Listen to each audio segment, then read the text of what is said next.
Cette vidéo est proposée en complément à la géopolitique du long XXe siècle pour essayer de répondre à la question suivante. En quoi l'Italie de 1900 est-elle un jeune État impatient de s'affirmer sur la scène internationale? La réponse se trouve dans la façon récente et rapide dont s'est constitué cet État italien.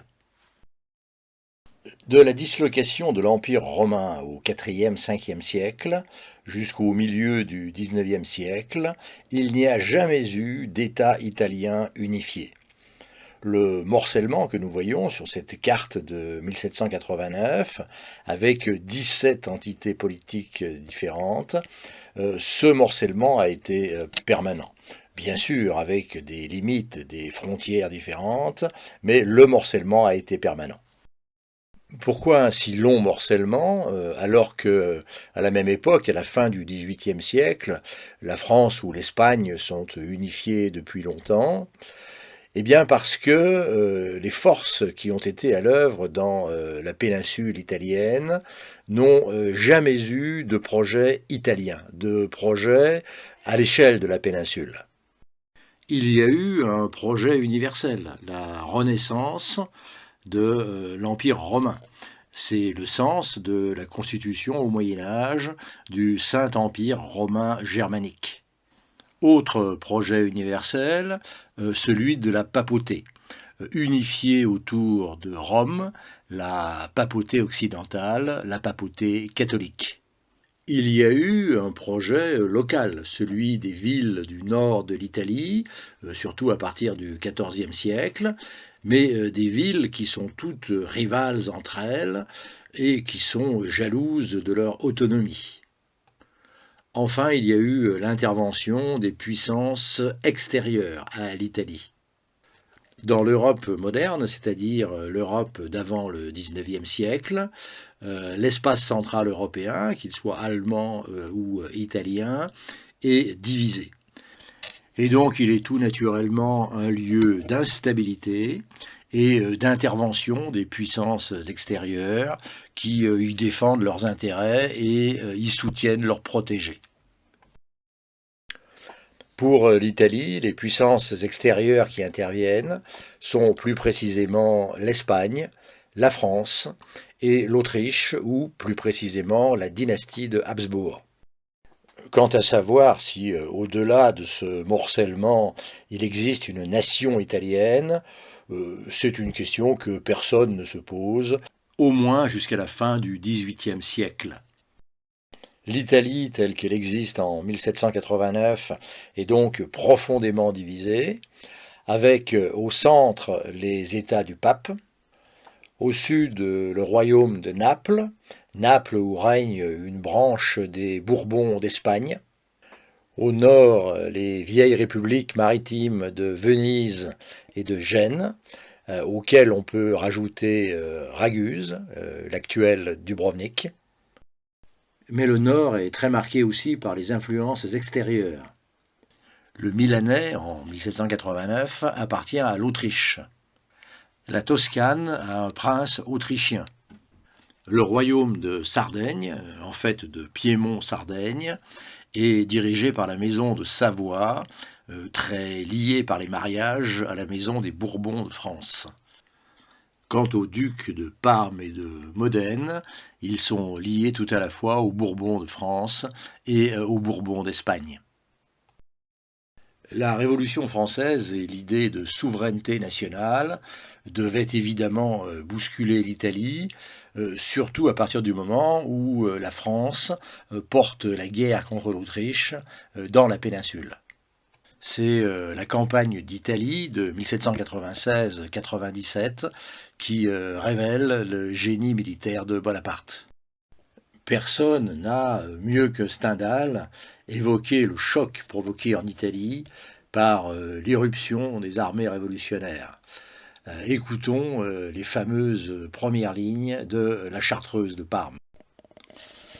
Le 15 mai 1796, le général Bonaparte fit son entrée dans Milan, à la tête de cette jeune armée qui venait de passer le pont de Lodi et d'apprendre au monde qu'après tant de siècles, César et Alexandre avaient un successeur. Les miracles de bravoure et de génie dont l'Italie fut témoin en quelques mois réveillèrent un peuple endormi. Mais le rêve de la libération de l'Italie par les armées de la Révolution cède vite la place à la réalité de la domination française. En 1810, l'Empire français s'étend jusqu'à Rome, qui est une préfecture française. Le reste de la péninsule est au nord occupé par un royaume d'Italie, dont Napoléon est le roi, et le sud, un royaume de Naples, dont le trône a été occupé successivement par Joseph, frère de Napoléon, puis Murat, beau-frère de Napoléon. Seule la Sardaigne et la Sicile, protégées par la mer et par la flotte britannique, restent à l'écart de la domination française. En 1814-1815, au moment de la défaite de Napoléon, le Congrès de Vienne réorganise l'Europe. Il s'agit pour l'essentiel d'une entreprise de restauration fondée sur le principe de légitimité, rendre à chaque prince légitime les possessions qu'il avait avant la Révolution. Les États du pape sont rétablis, le royaume de Naples est rendu aux Bourbons, la dynastie de Savoie retrouve le royaume de Piémont-Sardaigne. Un changement important est l'alourdissement de la domination autrichienne. Non seulement l'Empire d'Autriche annexe Venise et Milan, mais il contrôle plus ou moins directement les duchés du Nord, Parme, Modène, Toscane, Lucques. Retour au passé donc pour les frontières, mais également pour les régimes politiques, puisque c'est l'absolutisme qui est rétabli partout. La domination française n'est pas regrettée, mais les idées semées par la Révolution continuent de faire leur chemin. L'idée de l'indépendance et de l'unité politique de l'Italie, l'idée également de régimes politiques plus libéraux. Mais les mouvements révolutionnaires porteurs de ces idées échouent tous, que ce soit en 1830, en 1848 ou lors d'autres tentatives moins importantes. Au lendemain des révolutions de 1848, qui ont échoué, le flambeau de l'indépendance italienne est repris par le royaume de Piémont-Sardaigne, son roi, Victor Emmanuel, et son premier ministre, Cavour. Cavour a parfaitement compris que le royaume de Piémont avait besoin d'un allié pour affronter l'Autriche. Cet allié, ce sera le Second Empire de Napoléon III, parce que la France se fixe comme objectif la révision des traités de 1815, et parce que l'empereur est favorable aux droits des nationalités et donc au mouvement national italien. Les accords conclus à Plombières en juillet 1858 entre Napoléon III et Cavour prévoient l'intervention militaire de la France en cas de guerre du Piémont contre l'Autriche, la cession de la Savoie et de Nice à la France, la création de 4 États italiens, un royaume de Haute-Italie autour du Piémont, un royaume d'Italie centrale autour de la Toscane, les États pontificaux réduits à la seule région de Rome, et enfin au sud le royaume de Naples. Le tout étant réuni dans une confédération italienne qui serait placée sous la présidence du pape. On remarquera dans ce projet la place essentielle qui est réservée au pape, qui non seulement conserverait ses États, mais recevrait la présidence de la Confédération italienne. Alors, pourquoi cela? Eh bien, tout simplement parce que Napoléon III ne peut pas se permettre de défier l'opinion catholique française, qui est très forte à ce moment-là, en apparaissant comme celui qui aurait fait l'unité italienne en enlevant ses États au pape. La guerre contre l'Autriche a lieu au printemps de 1859. L'armée franco-piémontaise, dirigée par Napoléon III en personne, est victorieuse à Magenta, puis à Solferino. mais sans rencontrer de succès décisif. Napoléon III n'est pas Bonaparte. Au lendemain de Solferino, qui n'a été qu'une demi-victoire, Napoléon III, au lieu de risquer une nouvelle bataille, décide de proposer la paix à l'Autriche. Il a été écœuré par le spectacle du champ de bataille et il s'inquiète d'éventuelles complications internationales, d'une éventuelle mobilisation de la Prusse ou d'autres États allemands contre la France. L'empereur d'Autriche, François-Joseph, accepte évidemment de s'en tirer à si bon compte. Et dès novembre 1859, un traité de paix est signé qui cède le Milanais au royaume de Piémont. C'est évidemment un résultat très modeste comparé au vaste projet d'une confédération italienne. Cavour crie à la trahison et démissionne. Le mouvement national italien semble avoir échoué une fois de plus. Pourtant, dès 1859, les événements vont se précipiter parce qu'il ne s'agit pas seulement d'une partie d'échecs entre les puissances, grandes ou petites, la société aussi a son mot à dire. Ce que les Italiens appellent le Risorgimento est un profond mouvement social, politique, culturel pour la rénovation et l'unité de l'Italie, un mouvement qui a même son hymne depuis les années 1840 avec la musique de Verdi. Dès le début de la guerre entre l'Autriche et la France, dans tout le nord de l'Italie, à part à Venise qui est fermement tenue par les Autrichiens, des révolutions chassent les souverains et même à Bologne le représentant du pape. En 1860, ces territoires libérés du Nord demandent leur rattachement au royaume de Piémont. Napoléon III laisse faire en échange de la cession de la Savoie et de Nice à la France, cession qu'il n'avait même pas osé réclamer en 1859, après l'armistice précipité avec l'Autriche. La constitution du royaume d'Italie est véritablement en marche.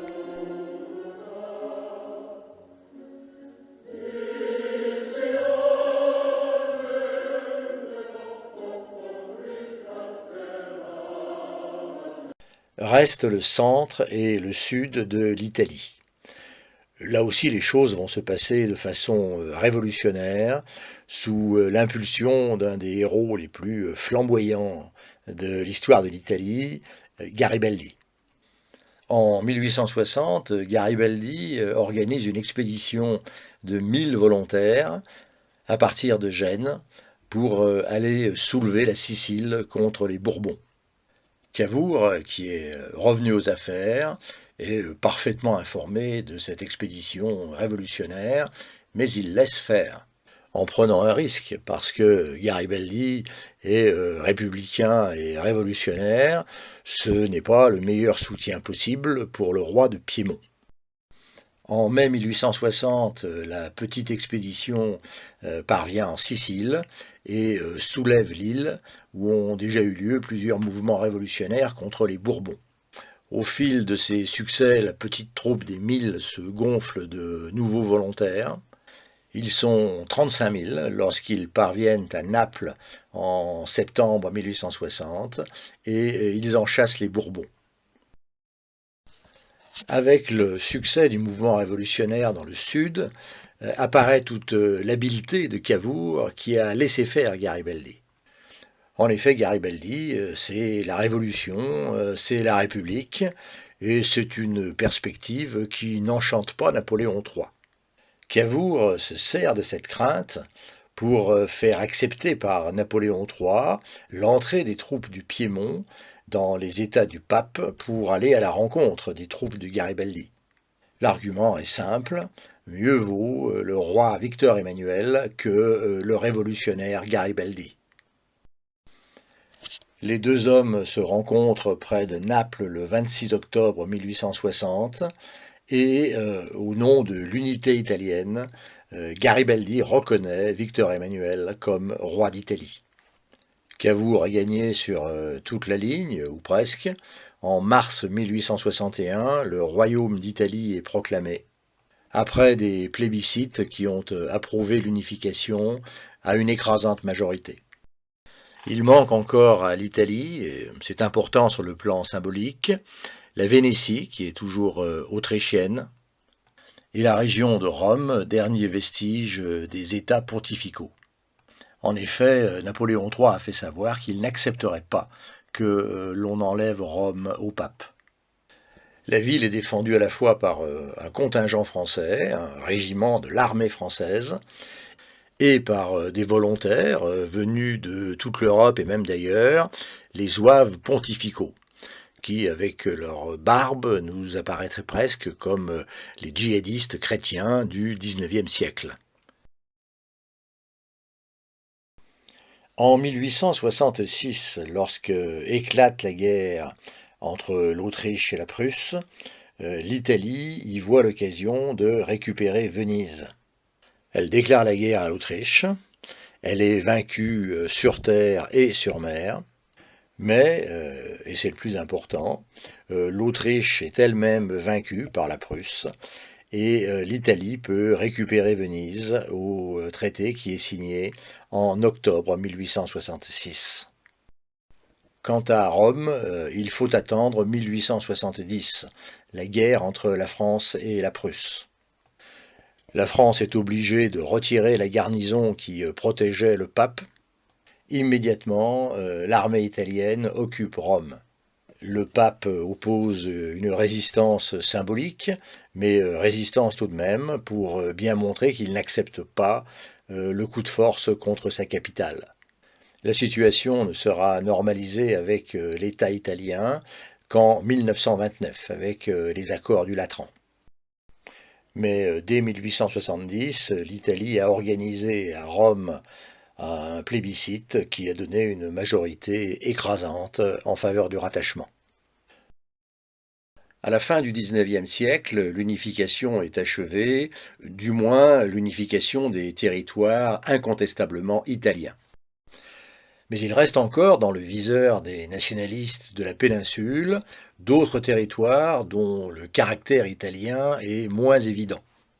Le Trentin ou Haute-Adige, dont la population est en gros pour moitié italienne et pour moitié allemande. La péninsule d'Istrie, avec une population italienne, slovène et croate, et deux ports sur l'Adriatique.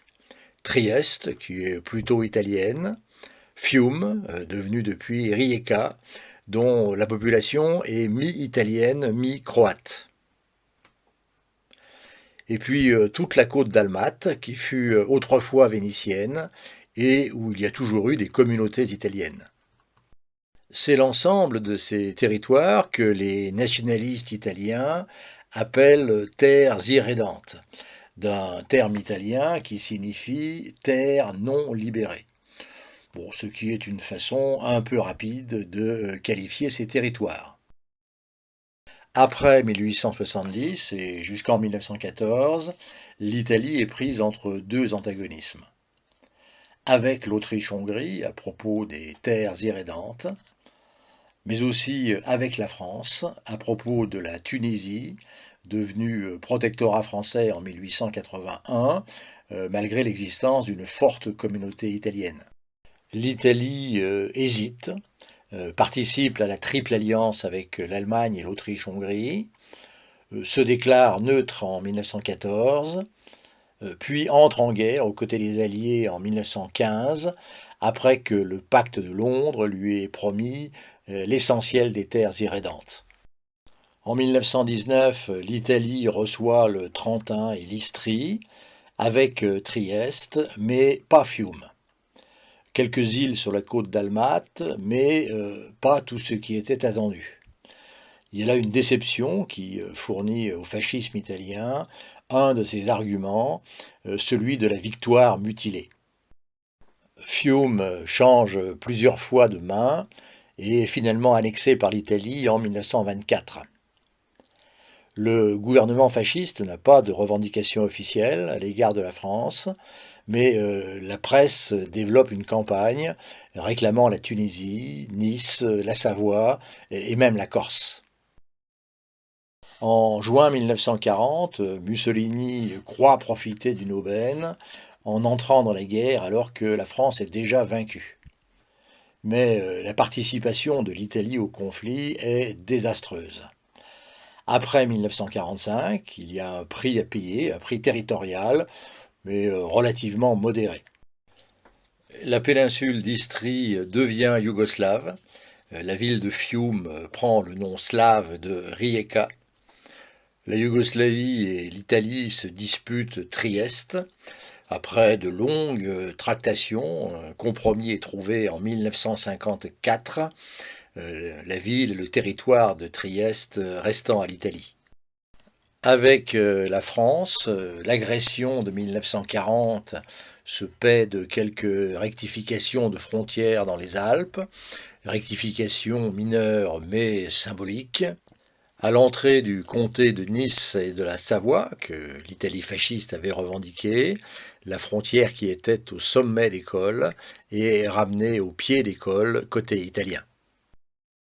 Les contentieux de la Seconde Guerre mondiale étant réglés, le territoire de l'Italie moderne est constitué. Définitivement, n'exagérons rien, il n'y a rien de définitif en histoire. Remarquons tout de même la très grande vitesse avec laquelle s'est constitué ce territoire. De 1861, proclamation du Royaume d'Italie, à 1954, règlement du différend avec la Yougoslavie, il y a moins d'un siècle. C'est donc vraiment d'un jeune État qu'il s'agit, et on s'étonnera moins que son unité ait pu être remise en cause par des mouvements autonomistes à la fin du XXe siècle.